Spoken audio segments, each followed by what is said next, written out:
There's a hadith which is mentioned in Sahih Muslim, volume number 1, in the book of Iman, chapter number 2, hadith number 6. A person approaches the Prophet and asks him, what is Iman?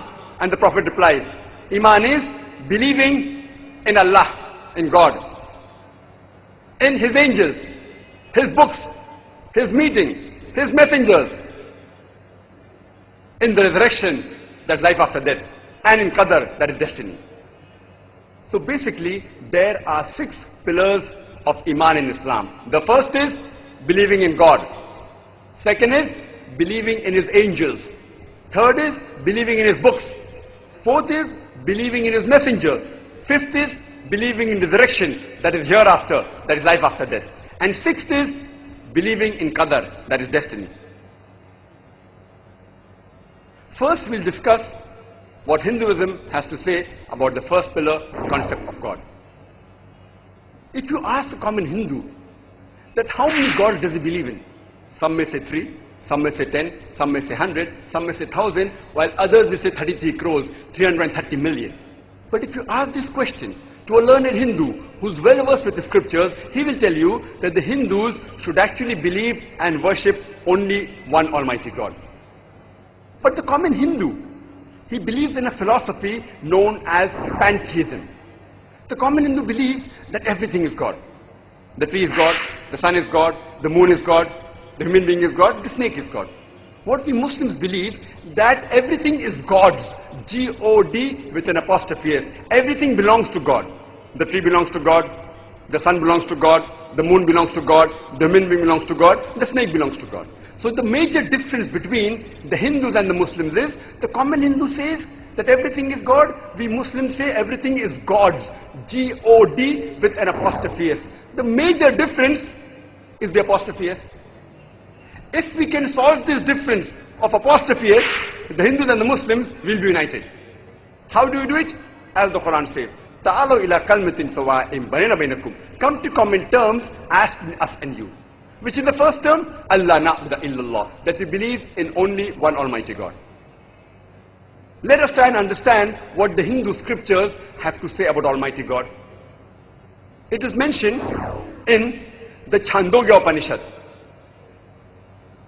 chapter number 6, section number 2, verse number 1. It says, Ikkam evidityam. It's a Sanskrit quotation, which means God is only one, without a second. It is mentioned in the Chetashvatara Upanishad, chapter number 6, verse number 9. Nachasya kasij janita na chadipa. Of him there are no parents. He has got no lords. Almighty God has got no mother. He has got no father. He has got no master. He has got no superior. It's mentioned in the Shetashvatara Upanishad, chapter number 4, verse number 19. Na tasya pratima asti. Of him there is no likeness. It's further mentioned in the Shetashvatara Upanishad, chapter number 4, verse number 20, that his form cannot be seen. No one can see him with the eyes. Amongst all the Hindu scriptures, the most widely read and the most popular is the Bhagavad Gita. It's mentioned in Bhagavad Gita, chapter number 7, verse number 20. All those whose intelligence has been stolen by material desires, they worship demigods. Which means, all materialistic people, they worship demigods. That is the false gods besides the one true Almighty God. It's further mentioned in Bhagavad Gita,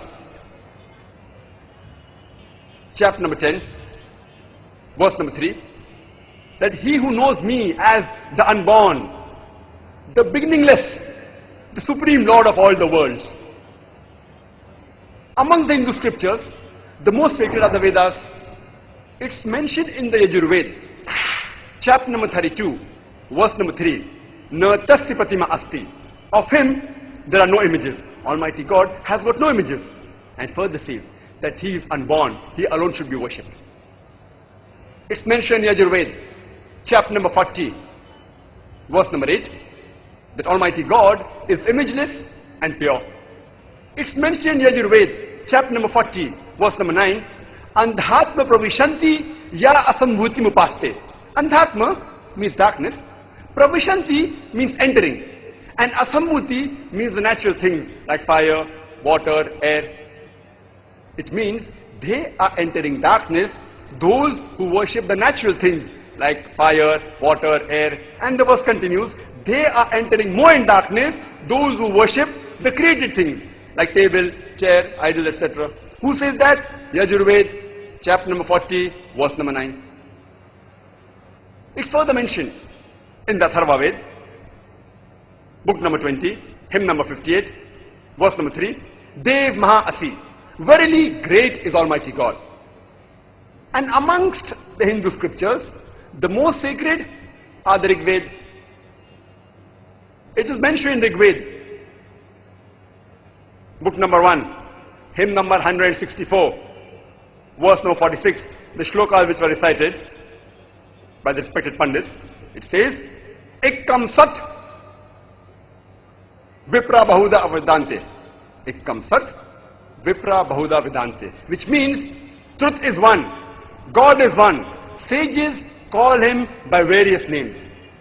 And the same message repeated in Rig Ved, book number 10, hymn number 114, verse number 5, that God is one, but sages call him by a variety of names.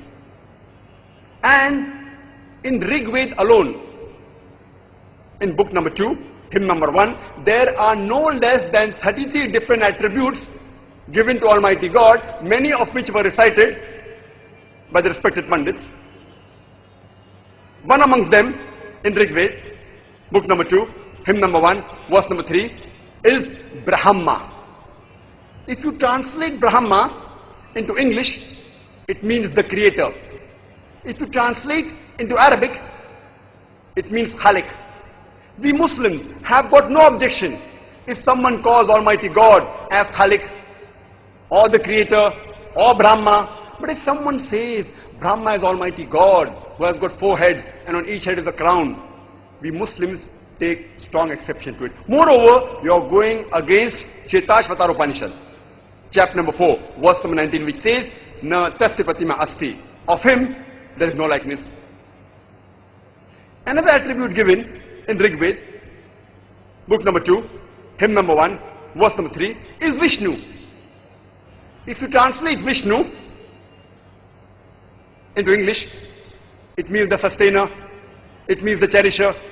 If you translate into Arabic, it is somewhat similar to Rabb. We Muslims have got no objection if someone says Almighty God is Rabb, or Vishnu, or sustainer, or cherisher. But if someone says Vishnu is Almighty God, who has got 4 hands, one of his right hand is the disc of the chakra, the other hand he has the conch, he's traveling on the bird by the name of Garuda, or reclining on a couch of snakes, we Muslims take strong objection to it. Moreover, you are going against Yajurved, chapter number 32, verse number 3, which says, Na tasya pratima asti. Of him, there are no images. If you read Rig Ved, all these descriptions are not given. The attributes are given. That Almighty God is creator, He is sustainer, He is cherisher. We have no objection with attribute. But these images are not given because it is mentioned in the Vedas that Almighty God has got no images. It's further mentioned in Rig Ved, book number 8, hymn number 1, verse number 1, Mach Danadi Sansad. Mach Danadi Sansad, which means do not worship anyone except the one God. It's mentioned in Rig Ved, book number 6, hymn number 45, verse number 16, Ya ek it mushtihi. Praise Him alone, the one true God. And the Brahma Sutra of the Vedanta is Ekam Braham Dyutya Naste, Nehna Naste Kinchan, which means Bhagwan ek hi hai, dusra nahi hai, nahi hai, nahi hai, zara bhi nahi hai. There is only one God, not a second, not at all, not at all, not in the least bit. So if we read the Hindu scriptures, we understand the concept of God in Hinduism.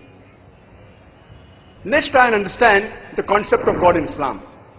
The best reply any Muslim can give you regarding the concept of God in Islam is quote to you Surah Ikhlas, chapter number 112, verse number 1 to 4, which says, Qul huwallahu ahad. Say, He is Allah one and only. Allahus samad. Allah, the absolute.